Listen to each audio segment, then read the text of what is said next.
मिथिला को अलग राज्य बनाने की मांग को लेकर पुनर्जीवित कर बिहार विधान परिषद में नेता प्रतिपक्ष राबड़ी देवी ने दूर की कौड़ी खेली है। जी हां, अगले साल होने वाले बिहार विधानसभा चुनाव के मद्देनजर राबड़ी की इस मांग पर मिथिलांचल में भाजपा के उभार को रोकने की दिशा में बड़ी सियासी चाल मानी जा रही है।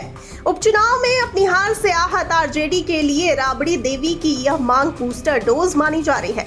दरअसल विधान परिषद में सत्ताधारी एनडीए के सदस्य राष्ट्रपति द्रौपदी मुर्मू की ओर से संविधान दिवस के मौके पर मैथिली में संविधान के प्रति जारी करने को अपनी उपलब्धि बता रहे थे। तभी राबड़ी देवी ने मिथिला को अलग राज्य बनाने की मांग कर दी। उन्होंने ये मांग न सिर्फ सदन के भीतर की बल्कि बाहर भी उन्होंने इसे दोहराया।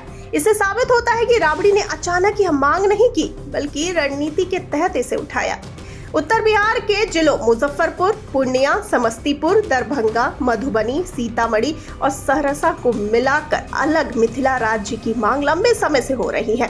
अंग्रेजों के शासनकाल से ही यह मांग होती रही है। राबड़ी देवी ने इस मांग को एक बार फिर पुनर्जीवित कर दिया है। राबड़ी देवी का तर्क है कि जब राज्य और केंद्र में एनडीए की सरकार है तो लगे हाथ मिथिला को अलग राज्य बनाने का श्रेय भी एनडीए को लेना चाहिए। सिर्फ मैथिली में संविधान लागू करने से क्या होगा?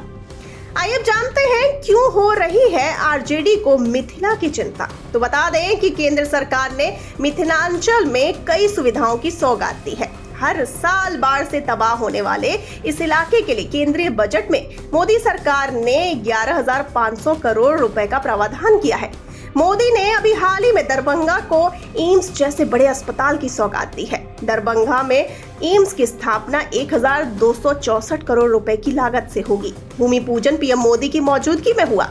इसके लिए राज्य सरकार ने 187 एकड़ भूमि दी है। दरभंगा को एयरपोर्ट की सौगात भी केंद्र सरकार दे चुकी है। मिथिलांचल पर भाजपा के फोकस से इंडिया गठबंधन में घबराहट है, उसकी जमीन खिसकने का भय है। यही वजह है कि राबड़ी देवी ने ये मांग मौका पाकर नए सिरे से उठाई है। आरजेडी को यह भी पता है कि भाजपा और एनडीए की असहमति के बावजूद भाजपा के फायर ब्रांड नेता और केंद्रीय मंत्री गिरिराज सिंह ने भी हाल ही में मिथिलांचल और सीमांचल में हिंदू स्वाभिमान यात्रा निकाली थी। उनकी यात्रा को लेकर बवाल भी मचा, लेकिन जिद कर उन्होंने यात्रा निकाली। भाजपा का फोकस सीमांचल और मिथिलांचल में भी हाल के दिनों में बढ़ा है। यह आरजेडी और उसके सहयोगी दलों के लिए चिंता का कारण बन गया है। बता दें आपको कि कुछ ही दिनों पहले भाजपा विधायक हरिभूषण ठाकुर बचौल ने सीमांचल के 4 जिलों को मिलाकर अलग राज्य बनाने की मांग की थी। इसके पीछे उनका तर्क है कि सीमांचल में घुसपैठ की समस्या गंभीर होती जा रही है। बिहार में सीमांचल के जिलों के रहते घुसपैठ रोकना मुश्किल है। घुसपैठियों को रोकने के लिए सीमांचल के 4 जिलों पूर्णिया, कटिहार, किशनगंज और अररिया को लेकर अलग राज्य बनाया जाना चाहिए। हालांकि हरिभूषण ठाकुर के बयान को किसी ने गंभीरता से लिया ही नहीं। आगे आपको जानकारी के लिए बता दें कि मिथिलांचल में विधानसभा की 60 सीटें आती हैं, यानी 243 सीटों वाली विधानसभा में अकेले 1/4 सीटें इसी क्षेत्र में है।